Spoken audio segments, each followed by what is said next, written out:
요한계시록 4장 1절부터 6절에 반드시 기록합니다. 이일 후에 내가 보니 하늘에 열린 문이 있는데 내가 들은 바 처음에 내게 말하는 나팔소리 같은 그 음성이 이르되 이리로 올라오라. 이후에 마땅히 일어날 일들을 내가 네게 보이리라 하시더라. 내가 곧 성령에 감동되었더니 보라 하늘에 보좌를 보더라고 그 보좌 위에 앉으신 이가 있었는데 앉으신 이의 모양이 벼옷과 홍보석 같고 또 무지개가 있어 보좌에 들렸는데 그 모양이 녹보석 같더라. 또 보좌에 들려 24보좌들이 있고 그 보좌들 위에 24장로들이 흰옷을 입고 머리에 물건을 걸고 앉았더라. 보좌로부터 번개와 음성과 우레소리가 나고 보좌 앞에 큰 등불 7이 있으니 이는 하나님의 7 영이라. 보좌 앞에 수정화 같은 영이 나타나니라. 보좌와 번개와 보좌 주위에 생기신 분들 각기의 눈이 달려가더라. 아멘. 여기 계신 분들 하실까요? 잘 오셨습니다. 아멘.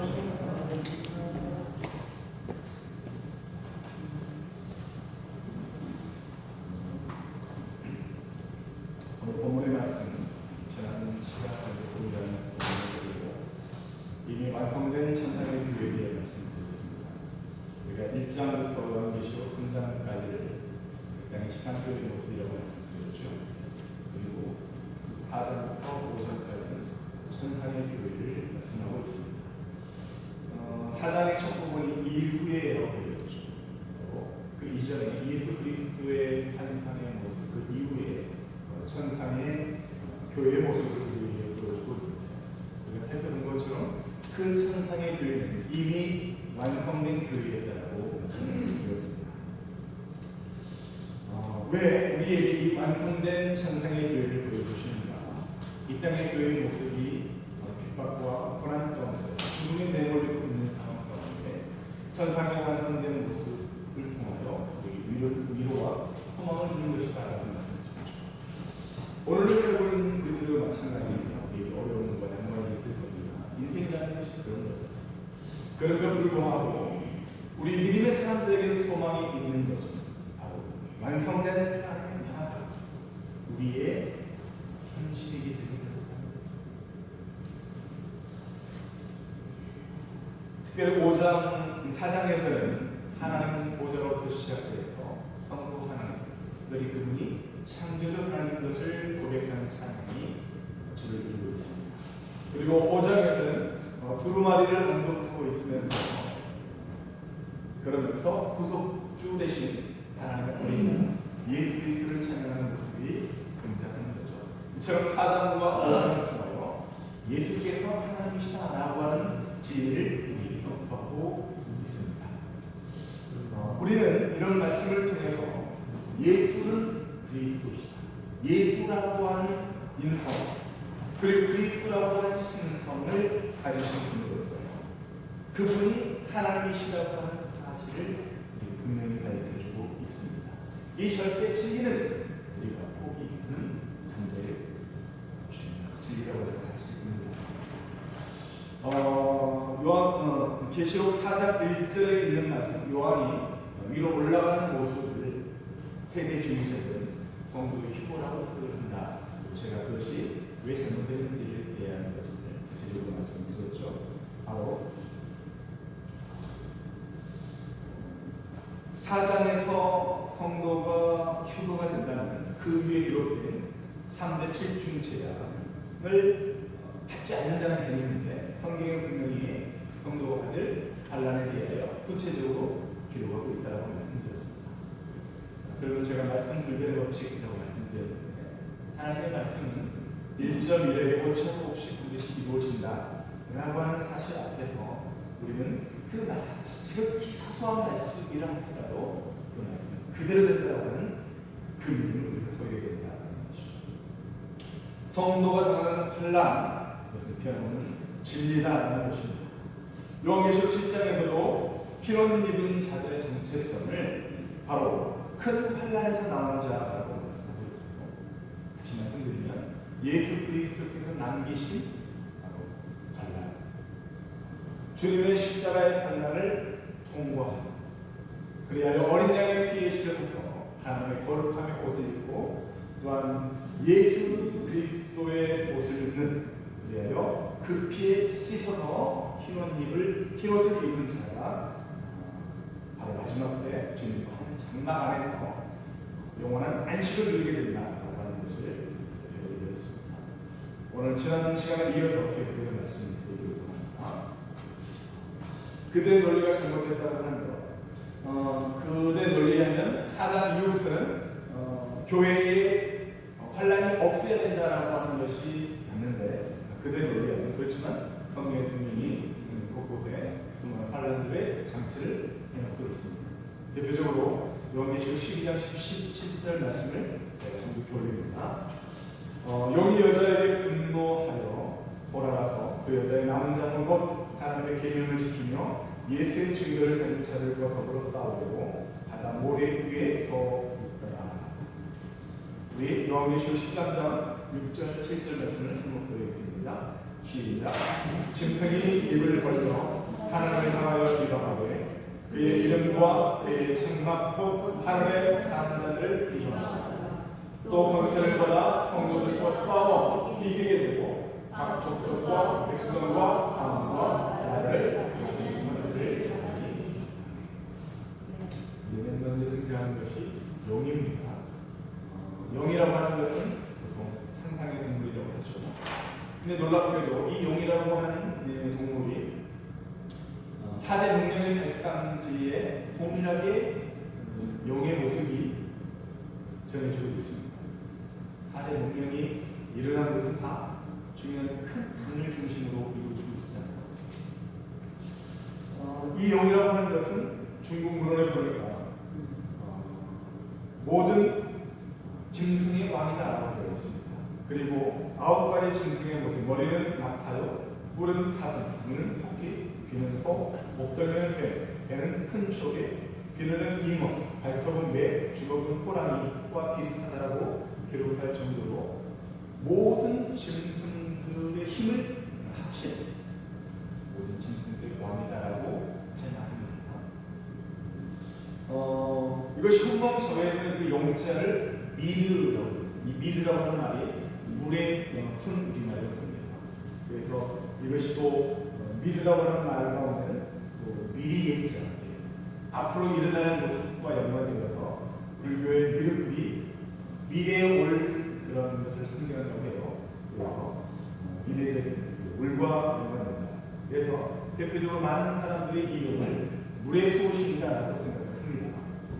근데 아무튼 이 용은 우리가 잘 아는 것처럼 왕과 매우 밀접한 단어라는 말을 쓸 거예요. 왕이 앉은 자리를 뭐라고 하죠? 용상이라고 합니다. 왕의 얼굴을 뭐라고 합니까? 용안이라고 하죠. 그러면 왕이 입은 옷을 불용포 또는 용포라고 이야기합니다. 그러니까 용이라고 하는 것은 왕의 상징, 왕권의 상징을 보여주는 대표입니다. 흔히 쓰는 말로 개체를 용났다라고 하죠. 용처럼 부잘되는 사람이 높게 된 것을 말하죠. 그래서 그 높게 되는 그 과정을 등용문이라고 합니다. 용을 뽑는 과정이라고 등관하는 것입니다. 이처럼 용은 세상 힘의 상징, 세상 왕의 상징인 것을 보게 되는 겁니다. 또한 이 드래곤이라는 말이 영어로 그리스 드라곤에서 온 말인데 큰 뱀, 바다 뱀을 합니다. 성경에서 이 용은 바벨론 왕의 상징, 또한 요한계시록 20장 2절에서 이 용을 옛뱀, 마귀요, 사탄이다 라고 그 의미를 분명하게 해석해주고 있습니다. 시편 74편에는 하나님의 적대 세력으로 등장합니다. 이런 모습을 보았을 때 용은 세상 왕의 대표요, 하나님의 대적자요, 또한 그 실체가 사단 마귀라고 하는 사실을 분명히 말해주고 있습니다. 우리가 주적이라고 하는 개념이 중요하죠. 군대의 우리나라의 대한민국의 주적은 중국이나 일본이 아니에요. 물론 배후의 적일 수가 있을 겁니다. 주적은 북한입니다. 마찬가지로 하나님 하나님 나라의 주적은 사단 마귀다 라고 하는 사실을 분명히 인식해야 합니다. 그 다음에 나오는 짐승은 어떤 존재입니까? 이 짐승은 아까 말씀드린 용, 사단 마귀로부터 사단 마귀라고 하는 동일한 존재를 다르게 부르는 명칭입니다. 아무튼 용, 마귀, 사단으로부터 권세를 받은 거짓 선지자입니다. 그리고 사람들에게 우리가 흔히 666이라고 알려진 666의 짐승의 숫자를 받게 하는 존재가 바로 이 짐승이고요. 그러므로 이 짐승은 바로 사단과 한통속이다. 사단의 지시를 받는 한통속이라고 말할 수 있습니다. 그리고 등장하는 것이 여자의 남은 자손이라는 말이죠. 그리고 그 여자의 남은 자손은 하나님의 계명을 지키며 예수의 증거를 가진 자라고 알고 있습니다. 다시 말하면 여자의 남은 자손은 교회를 말하고 있죠. 그러므로 교회는 용으로 상징되는 사단 마귀와 영적 전쟁을 벌이며 이 예수의 권한에 동참할 수밖에 없는 존재. 주적이 있다고 하는 것은 싸워야만 한다고 하는 방송을 말해주고 있습니다. 자, 우리는 여기에서 교회의 정체성이 어디에 있는가를 보게 되는 것입니다. 요한일서 3장 8절 말씀, 죄를 짓는 자는 마귀에게 속하나니 마귀는 처음부터 범죄하니라. 하나님의 아들이 나타나신 것은 마귀의 일을 멸하려 하십니다. 말씀하고 있습니다. 이 말씀, 그 앞뒤로 보면 소속이 관한 말씀이에요. 죄를 짓는 자는 마귀에게 속한 자요, 사랑하는 자는 예수 그리스도에 속한 자다라고 하는 것을 보여주고 있습니다. 하나님의 아들에게 소속된 자는 그 사랑에 속하기 위하여 죄와 싸워야 하는 존재다라고 하는 것을 보여주는 것입니다. 여러분, 죄와 싸운다, 죽기까지 피 흘리기까지 죄와 싸운다라고 하는 것은 죄를 짓게 하는 원흉인 사단 마귀와 싸운다라고 하는 개념입니다. 제가 여러분들에게 죄를 짓게 하는 원흉을 사단 마귀라고 말씀드렸는데, 바로 그것은 옛뱀으로 등장하며 아담을 미혹해서 죄를 짓게 했기 때문에 그런 것입니다. 그러므로 여자의 손으로 오는 자들은 여자의 참 그리고 유일한 자손이신 예수 그리스도께 속한 저와 여러분 성도라는 것이고, 거기에 소속된 자들은, 다시 말하면 우리는 성도는 예수와 한편이다. 예수께 소속된 자다. 그러므로 예수 그리스도께서 나타나신 것이 마귀의 일을 멸하시는 것이기 때문에 우리는 이 사단 마귀와 영적 전쟁을 수행하는 그런 그 과정 가운데 반드시 환난을 당할 수밖에 없는 존재다라고 하는 사실을 우리에게 말씀해주고 있습니다. 여러분, 이 영적 실체인 사단 마귀에 대하여 그 실체를 깨닫지 못한다면 우리는 요한계시록을 헛공부하는 것입니다. 신앙생활하면서 교회를 그렇게 수십 년 동안 교회를 다니면서도 그 영적 실체에 대한 몰이해 무관심한다면 우리 믿음은 헛믿음이라는 것입니다. 하나님의 아들이 나타나는 것은 마귀의 일을 멸하려 하신 것이다 라고 말씀하고 있죠. 우리 보이는 이 육신이라고 하는 것은 연약함의 대명사예요. 우리가 육신을 이루었기 때문에 시간과 공간의 한계점을 벗어날 수가 없습니다. 여전히 우리는 후피하고 썩어지는 존재라고 하는 사실을 바로 우리의 주름살이, 우리의 시름들이, 우리의 흰머리가, 또 우리가 병들어가는 그 모습들이 우리를 증거하고 있습니다.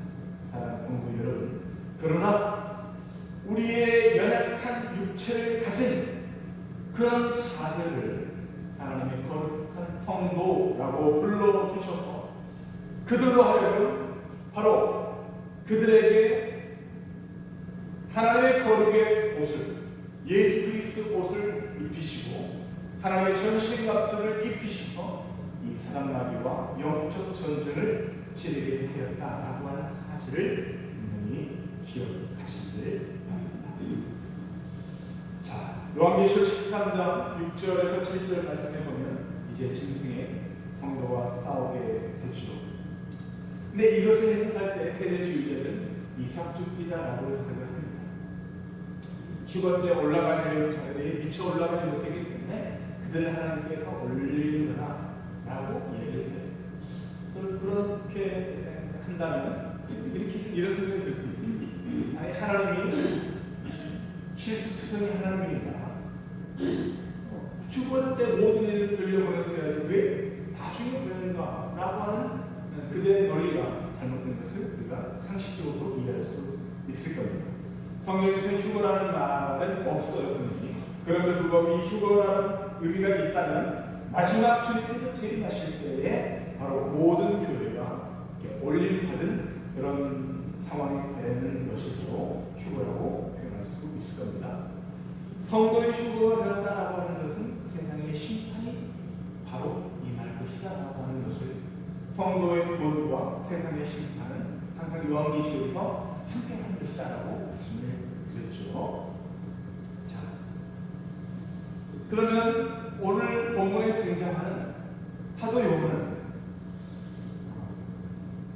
왜 하늘로 올라갔는가 라고 하는 것을 말씀을 드려야겠습니다. 여러분, 왜 요한은 하늘로 올라간다고 말씀하고 있습니다. 오늘 1절에서 이후에 내가 보니 하늘에 열린 문이 있는데 특별히 이 열린 문은 계시와 연관된 문입니다. 내가 들은 바 처음에 내게 말하던 나팔소리 같은 그 음성이 이르되 이리로 올라오라. 이후에 마땅히 일어날 일들을 내가 네게 보이리라 하시더라. 아멘. 여기 분명히 보시는 것처럼 마땅히 일어날 일들을 내가 네게 보이리라. 그래서 나라고 하시는 분은 예수 그리스도십니다. 예수 그리스도께서 사도 요한에게 마땅히 일어날 일들을 계시해 주기 위하여 사도 요한을 불러 올리고 있다, 하늘로 올리고 있다라고 하는 말씀을 그 열린 문에 대한 것을 말씀하고 있습니다. 많은 주의 종들이 이처럼 하나님의 뜻을 계시해 주기 위하여 이런 유사한 현상들이 성경에 기록되어 있습니다. 아모스 3장 7절에도 주 여호와께서는 자기의 비밀을 그 종 선지자들에게 보이지 아니하시고는 결코 행하심이 없으시리라. 이처럼 하나님은 당신의 계획을 당신의 택한 종들에게 먼저 보여주심을 통하여 그렇게 말씀하신 대로 이루실 것이라고 하는 사실을 반드시 증거로 남기십니다. 이처럼 사도 요한이 하늘로 올라간다라고 하는 것은 교회에 일어날 사건들을, 중요한 사건들을 요한에게 먼저 보여주시기 위하여, 다시 말씀드리면 계시를 알려주기 위하여 그를 올려보낸 것입니다. 또한 사도 요한은 그 계시받은 것을 이제 전달하고 선포하고 성경을 기록해야 되기 때문에 그런 선지자의 역할을 감당하기 위하여 계시로 올린다는 것이다 라고 우리는 볼 수 있는 것입니다. 잘 따라오고 계시죠? 지금까지 여러분들에게 4장 1절에 있는 말씀, 사도 요한이 올림받은 것이 휴거다라고 하는 논점이 잘못된 것이라고 하는 사실을 여러분들에게 말씀드리면서 교회의 정체성은 환란을 당할 수밖에 없는 필요성을 여러분들 말씀을 드렸습니다. 그런 환란을 당하는 모습이 바로 연약한 육체를 입고 있는 우리 인간에게 하나님의 거룩한 예수의 옷을 입히셔서 하나님의 전신갑주를 입히셔서 영적인 전쟁을 치르게 하시는 하나님의 뜻이 있으시다라고 하는 말씀을 여러분에게 설명을 드렸습니다. 자, 그러면 천상 교회에 일어나는 그 각각의 모습, 몇 가지 중요한 문점들을 여러분에게 말씀을 드리려고 합니다. 우리 본문에 2절 말씀이 있죠. 내가 곧 성령에 감동되었더니 보라 하늘의 보좌를 들었고 그 보좌 위에 앉으신 이가 있는데 말씀하고 있습니다. 성령에 감동되었다라고 말씀하고 있어요. 우리가 7교회에 대한 말씀을 우리가 드릴 때에 그 편지의 말미에 귀 있는 자는 성령이 교회에게 하시는 말씀을 들을지어다 라는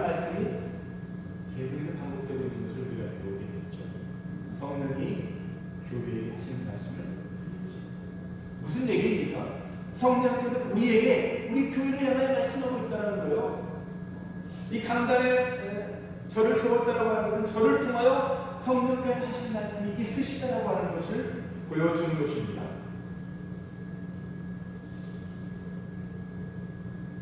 곧 그것은 성령이 교회에게 하시는 말씀, 그 말씀의 진리를 깨달을 수 있게 하시는 분이 성령님이시다라는 것입니다.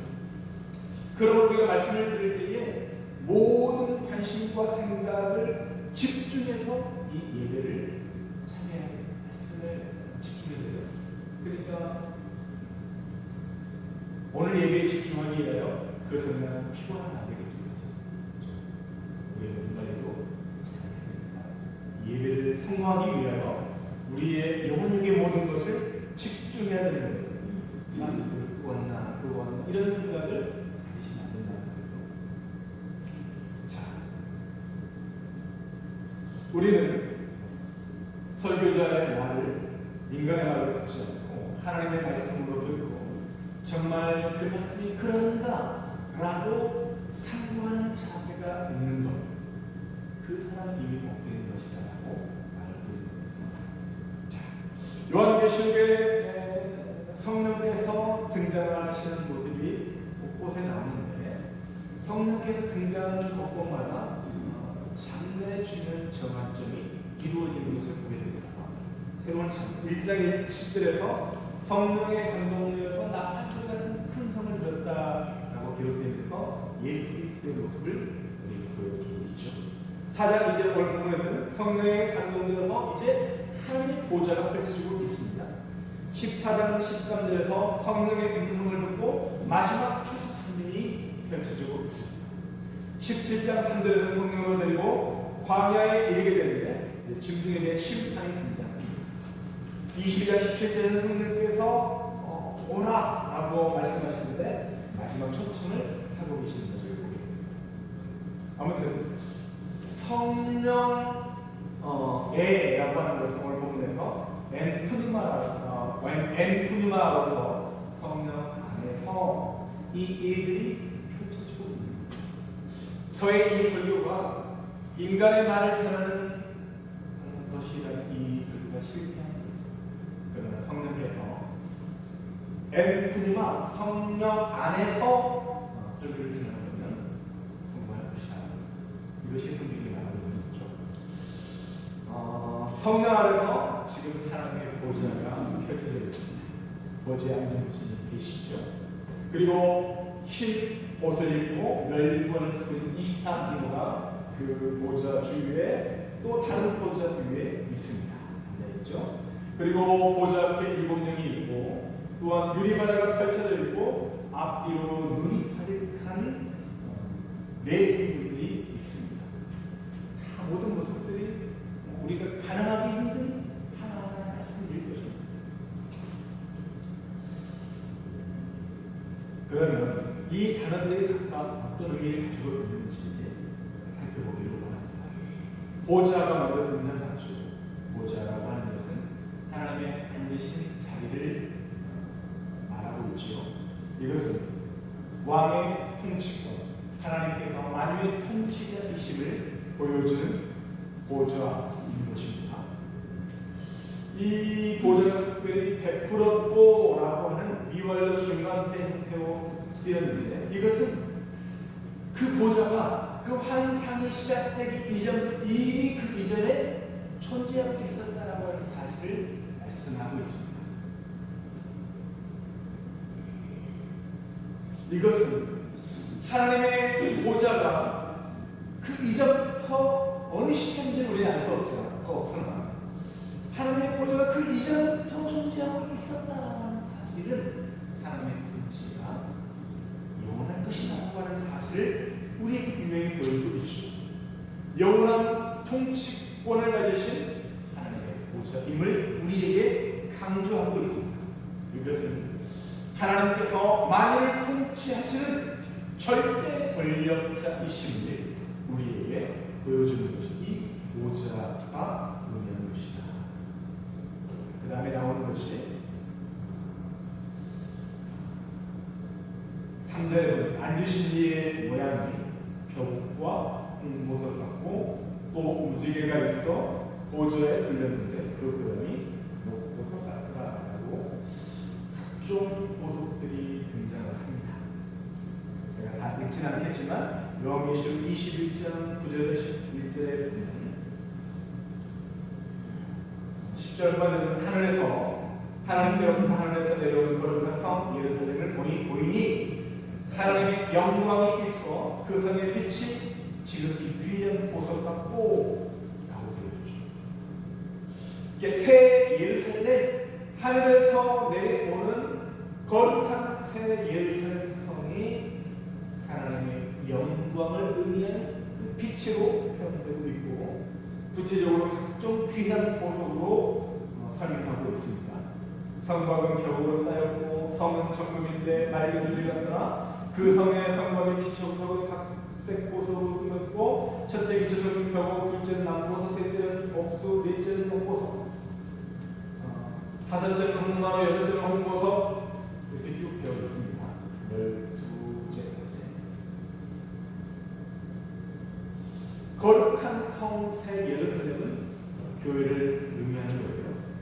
교회가 지금 각종 보석으로 치장된 모습, 다시 말하면 교회가 하나님의 영광을 입은 모습을 우리 이런 그림으로 설명해주고 있는 것입니다. 11절에 하나님의 영광의 빛을 이야기하고 있죠. 시편 104편 2절에 옷을 입은 같이 빛을 입으신 하나님으로 표현하고 있습니다.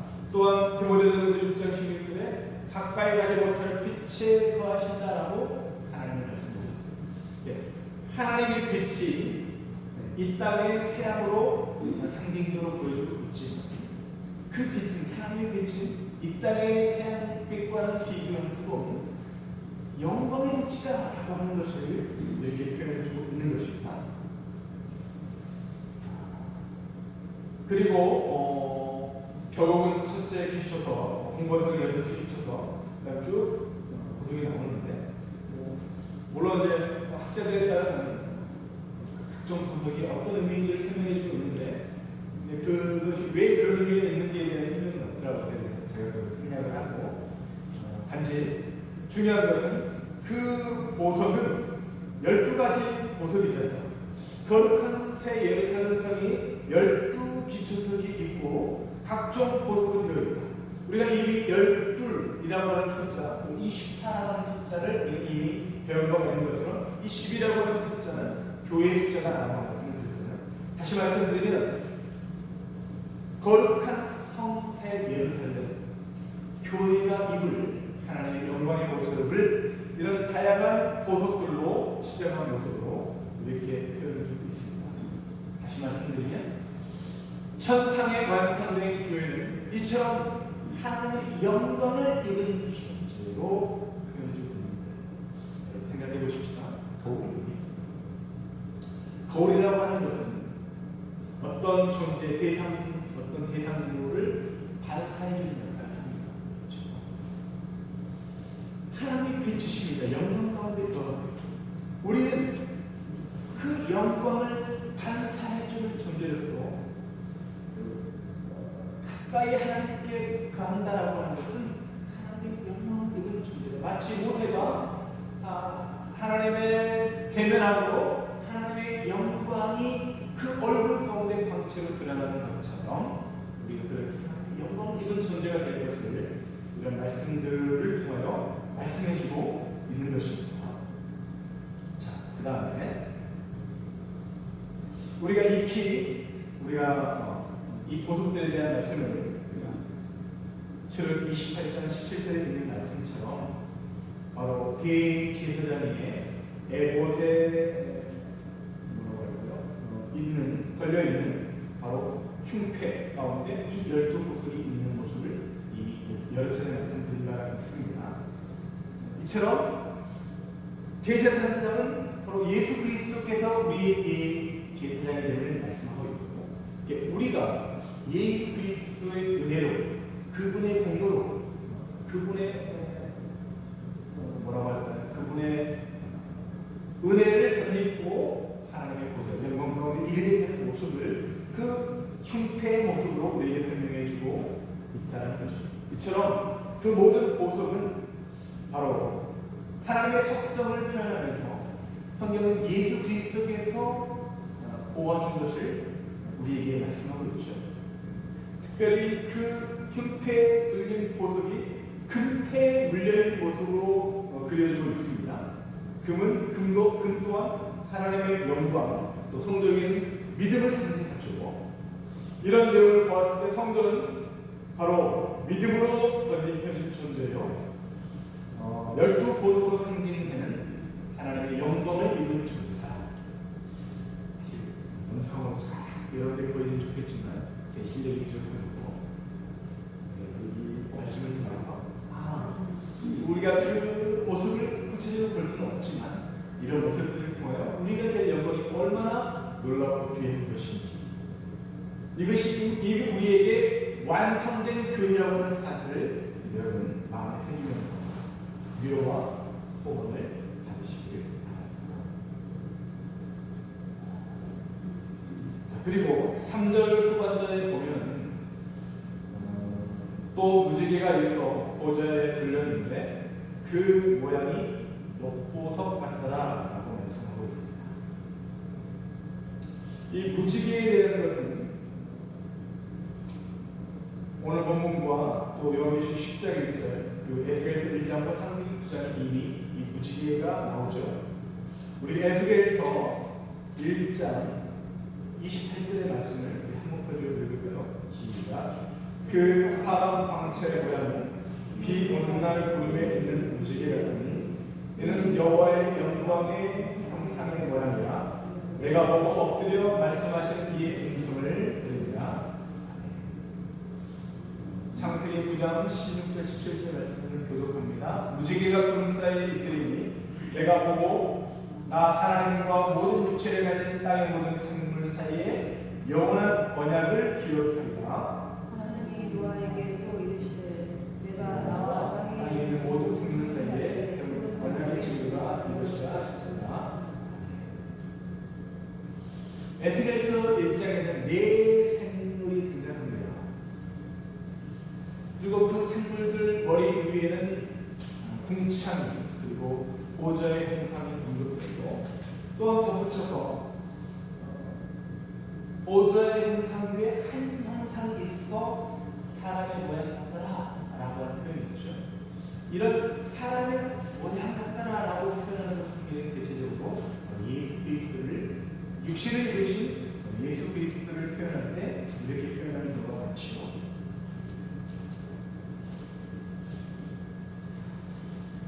그리고 사방 광채에 나는 모양을 무지개 같다라고 말하고 있습니다. 그리고 이 무지개의 의미를 설명해 주기를 여호와의 영광의 형상의 모양이다 라고 부연 설명해 주고 있습니다. 다시 말하면 무지개라고 하는 것은 하나님의 광채 모양이요 하나님의 영광의 예전에 그런 개그 프로그램 중에 쫙 펼치면 이렇게 쫙 날개처럼 반짝이는 펼쳐지는 것을 여러분 보셨을 거예요. 그리고 성화 같은 데 보면 그 얼굴의 머리의 뒷부분에 후광인 모습을 그리는 것을 우리가 보게 되었을 겁니다. 꼭 그렇다라는 개념이 아니고 그런 모습을 여러분 생각하시면 좋겠는데 무지개가 그와는 다르겠지만 하나님의 영광의 형상, 사실 영광이라고 하는 개념이 사실 우리는 하나님의 임재하신 모습, 하나님의 하나님 되심을 드러내는 이렇게 여러분들에게 그 의미를 설명해 줄 뿐이지 실상 그것이 어떤 것인가라고 설명하지 않는 부분이 있습니다. 그래서 그 하나님의 영광의 형상을 바로 무지개, 우리가 쉽게 이해할 수 있는 무지개로 설명하고 있는 것이다.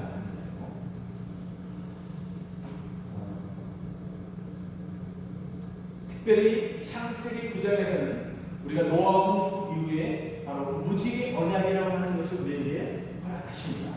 이제 무지개를 보면 물론은 실패하지 않을 것이라고 하는 언약이 내포되어 있죠. 거기다 구름은 하나님의 임재와 현황, 하나님의 신비를 표현해주는 것이 구름입니다. 그래서 그 구름 사이에 무지개가 있는데 그 무지개가 하나님의 언약의 증거로서 이 무지개를 하나님께 주셨다고 말씀하고 있습니다. 그러면 그런 질문이 있을 수 있어요. 이제는 무지개가 없습니다. 이런 여러분의 숙제입니다. 이것은 왜 그 이전에는 무지개가 없었을까? 우리가 흔히 보이는 비가 오고 날이 겠을 때 무지개가 딱 있는데 왜 그 이전에는 무지개가 없었을까? 여러분 고민해 보시기 바랍니다. 아무튼 그 무지개를 하나님의 언약의 징표로서 우리에게 주셨다라는 것입니다. 따라서 이 무지개의 의미는 하나님의 언약을 상기시키시며 하나님의 긍휼하심으로 그 언약을 신실하게 이루시는 하나님이시오. 그리고 그 영광의 모습을 그렇게 표현하고 있는 것이 바로 무지개다. 말씀을 정리하기를 원합니다.